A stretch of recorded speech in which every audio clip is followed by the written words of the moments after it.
La musique avec cette voix exceptionnelle, celle d'Aretha Franklin, une diva de la soul, du gospel, disparue il y a un mois. Elle avait 76 ans. Il y a une ferveur religieuse chez elle. Il y a aussi une fierté féminine et un combat, pourquoi ne pas le dire. On va regarder un hommage à Aretha Franklin signé Marion Banchet.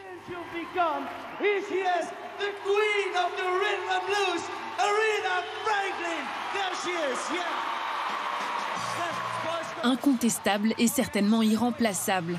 En 60 ans de carrière, la voix cuivrée et le timbre exceptionnel d'Aretha Franklin auront animé les corps, les esprits et les cœurs du monde entier.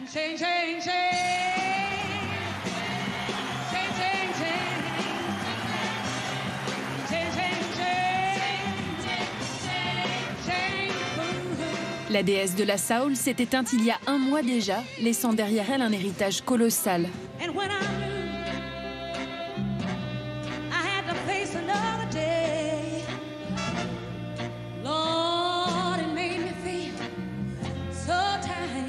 C'est la première grande figure féminine afro-américaine qui a eu un tel impact, c'est évident.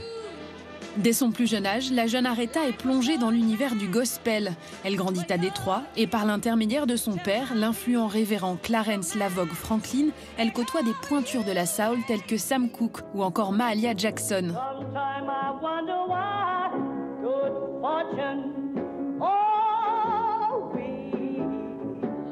Le timbre de voix exceptionnel de la future diva est rapidement remarqué. Elle sort son premier album à 14 ans.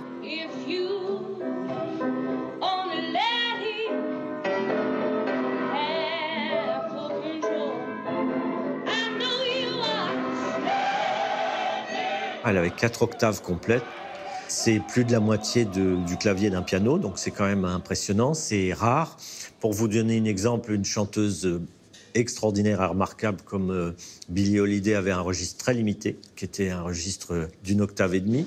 Ensuite, dans son apprentissage au sein de l'Église, il y a la capacité à faire passer un message. On ne se contente pas de chanter à l'Église, c'est pas un spectacle. On chante pour Dieu et on exprime, on communique avec l'au-delà. Et donc, ça vous donne une force et une rigueur, je dirais, vocale qui est tout à fait inhabituelle. En 1960, elle signe avec la maison de disques Columbia et sort plusieurs albums jazz, sans grand succès. C'est 6 ans plus tard, lorsque le producteur Jerry Wexler la ramène aux sources du gospel et lui demande de chanter derrière un piano, que sa voix prend toute son envergure. Là, elle se lâche totalement. Elle se met à chanter des chansons profanes comme on peut le faire de chansons religieuses. Et cette ferveur-là, c'est ce qui explique sa différence, je crois, avec beaucoup d'autres artistes. Viennent ensuite une série de tubes dont le fameux Respect. Quand elle l'interprète pour la première fois, elle a 25 ans et le public l'érige immédiatement au rang d'icône.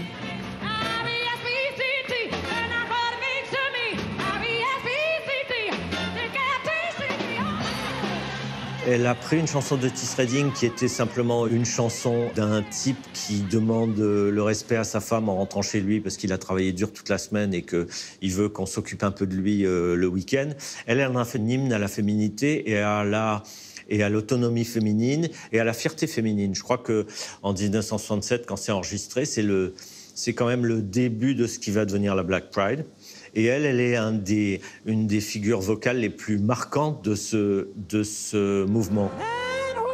De Martin Luther King à Barack Obama, sa voix a accompagné l'histoire et les grands bouleversements de notre société.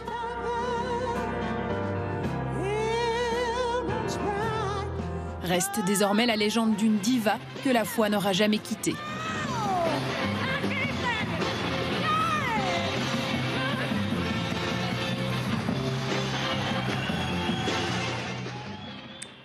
C'est un peu la définition de l'artiste, au fond. C'est un talent, mais aussi quelque chose à dire. Ouais, et puis l'histoire de Respect, ce qui est fort, c'est qu'elle change un peu les paroles.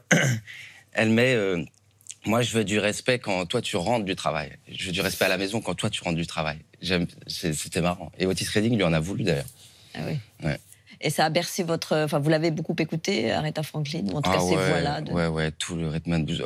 Aretha Franklin, Otis Redding, Billie Holiday... Ouais, c'est une musique qui m'accompagne toujours, hein, moi. Il y a du rock dans la série de Canal+, qui est tiré du livre. J'ai dû m'y mettre. Voilà. évidemment tiré du livre de Virginie Despentes, Vernon Subutex. Ça a Ouais. été difficile? C'était pas difficile, c'était passionnant, mais c'est vrai que moi, j'ai pas beaucoup écouté de rock. J'ai beaucoup écouté plein d'autres choses. Et donc, du coup, j'ai dû vraiment découvrir et me repencher à cette guitare électrique et ces blancs qui font comme ça dans les boîtes à Londres dans les années 60, 70. Et c'était très intéressant parce que du coup, je suis replongé dans ce rythme binaire et cette énergie qui est différente de tout ce que j'ai écouté, en fait. Moi, j'ai écouté plus de reggae, de blues, de jazz, de funk et de hip-hop. Donc, c'est marrant d'avoir ce rock qui est une grosse force, hein, qui est évidemment très, très présent dans toutes ces années-là. Et moi, de l'avoir fait complètement abstraction de cette étonnant. Tonalité. Ouais. On va voir la série sur Canal avec beaucoup de plaisir. Merci infiniment, Romain Duris, d'être venu nous voir dans Entrée libre. Nos batailles, bien sûr, de Guillaume Sénès sera en salle la semaine prochaine. C'est un très beau film très fort. Merci infiniment. Merci à vous. Vous pouvez bien sûr revoir cette émission sur notre site France TV. Et demain, à 13h, à 20h20, je vous retrouve pour un nouveau numéro d'Entrée libre, avec notamment une rencontre avec Jean Dujardin, surprenant dans le nouveau film de Kervern et Delépine, I Feel Good. Merci.